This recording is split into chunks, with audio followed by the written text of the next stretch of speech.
वीरेंद्र सिंह और तेज सिंह बाग के बाहर से अपने खेमे की तरफ रवाना हुए। जब खेमे में पहुंचे तो आधी रात बीत चुकी थी, मगर तेज सिंह को कब चैन पड़ता था। वीरेंद्र सिंह को पहुंचाकर फिर लौटे और अहमद की सूरत बना क्रूर सिंह के मकान पर पहुंचे। क्रूर सिंह चुनार की तरफ रवाना हो चुका था, जिन आदमियों को घर में हिफाजत के लिए छोड़ गया था और कह गया था कि अगर महाराज पूछे तो कह देना बीमार है। उन लोगों ने एकाएक अहमद को देखा तो ताज्जुब से पूछा, कहो अहमद, तुम कहाँ थे अब तक? नकली अहमद ने कहा, मैं जहन्नुम की सैर करने गया था, अब लौट कर आया हूँ। यह बताओ कि क्रूर सिंह कहाँ है? सभी ने उसको पूरा पूरा हाल सुनाया और कहा, अब चुनार गए हैं, तुम भी वहीं जाते तो अच्छा होता। अहमद ने कहा, हाँ मैं भी जाता हूँ, अब घर न जाऊंगा, सीधे चुनार ही पहुँचता हूँ। यह कह वहां से रवाना हो अपने खेमे में आए और वीरेंद्र सिंह से सब हाल कहा। बाकी रात आराम किया, सवेरा होते ही नहा धो कुछ भोजन कर सूरत बदल विजयगढ़ की तरफ रवाना हुए। नंगे सिर, हाथ पैर, मुंह पर धूल डाले, रोते पीटते महाराज जयसिंह के दरबार में पहुंचे। इनकी हालत देखकर सब हैरान हो गए। महाराज ने मुंशी से कहा, पूछो कौन है और क्या कहता है? तेज सिंह ने कहा, हुजूर मैं क्रूर सिंह का नौकर हूँ, मेरा नाम रामलाल है। महाराज से बागी होकर क्रूर सिंह चुनारगढ़ के राजा के पास चला गया है। मैंने मना किया कि महाराज का नमक खाकर ऐसा न करना चाहिए, जिस पर मुझको खूब मारा और जो कुछ मेरे पास था सब छीन लिया।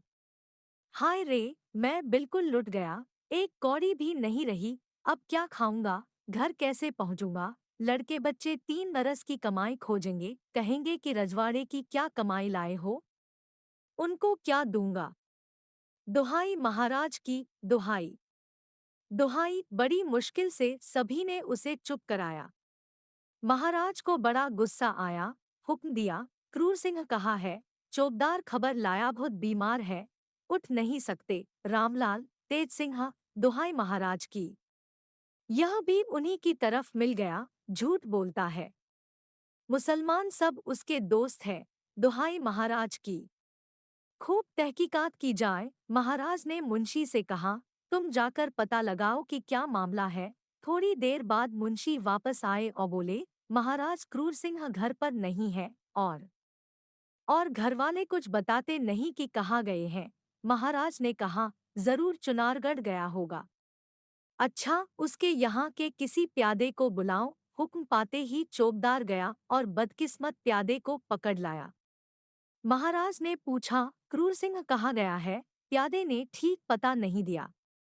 रामलाल ने फिर कहा, दुहाई महाराज की, बिना मार खाए न बताएगा। महाराज ने मारने का हुक्म दिया। पिटने के पहले ही उस बदनसीब ने बतला दिया कि चुनार गए हैं। महाराज जयसिंह को क्रूर का हाल सुनकर जितना गुस्सा आया बयान के बाहर है। हुक्म दिया, क्रूर सिंह के घर के सब औरत मर्द घंटे भर के अंदर जान बचाकर हमारी सरहद के बाहर हो जाएं। उसका मकान लूट लिया जाए। उसकी दौलत में से जितना रुपया रामलाल उठा ले जा सके ले जाए, बाकी सरकारी खजाने में दाखिल किया जाए। रामलाल अगर नौकरी कबूल करे तो दी जाए। हुक्म पाते ही सबसे पहले रामलाल क्रूर सिंह के घर पहुंचा। महाराज के मुंशी को जो हुक्म तामील करने गया था, रामलाल ने कहा, पहले मुझको रुपए दे दो कि उठा ले जाऊं और महाराज को आशीर्वाद करूं। बस जल्दी दो, मुझ गरीब को मत सताओ। मुंशी ने कहा, अजब आदमी है, इसको अपनी ही पड़ी है। ठहर जा, जल्दी क्यों करता है? नकली रामलाल ने चिल्लाकर कहना शुरू किया, दुहाई महाराज की, मेरे रुपए मुंशी नहीं देता। कहता हुआ महाराज की तरफ चला। मुंशी ने कहा, ले लो, जाते कहाँ हो भाई, पहले इसको दे दो। रामलाल ने कहा, हत्त तेरे की, मैं चिल्लाता नहीं तो सभी रुपए डकार जाता।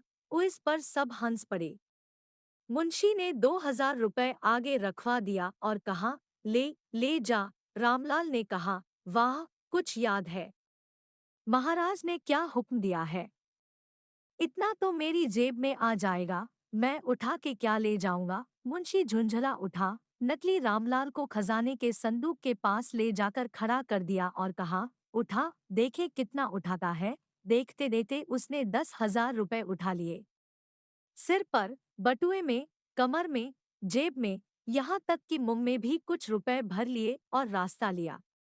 सब हंसने और कहने लगे, आदमी नहीं, इसे राक्षस समझना चाहिए। महाराज के हुक्म की तामील की गई, घर लूट लिया गया। औरत मर्द सभी ने रोते पीटते चुनार का रास्ता पकड़ा।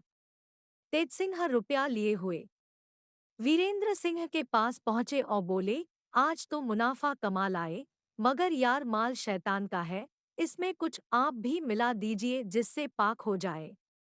वीरेंद्र सिंह ने कहा, यह तो बताओ कि लाए कहाँ से। उन्होंने सब हाल कहा। वीरेंद्र सिंह ने कहा, जो कुछ मेरे पास यहाँ है मैंने सब दिया। तेज सिंह ने कहा, मगर शर्त यह है कि उससे कम न हो, क्योंकि आपका रुतबा उससे कहीं ज्यादा है। वीरेंद्र सिंह ने कहा, तो इस वक्त कहाँ से लाएं? तेज सिंह ने जवाब दिया, तमस्सुक लिख दो। कुमार हंस पड़े और उंगली से हीरे की अंगजी उतार कर दे दी।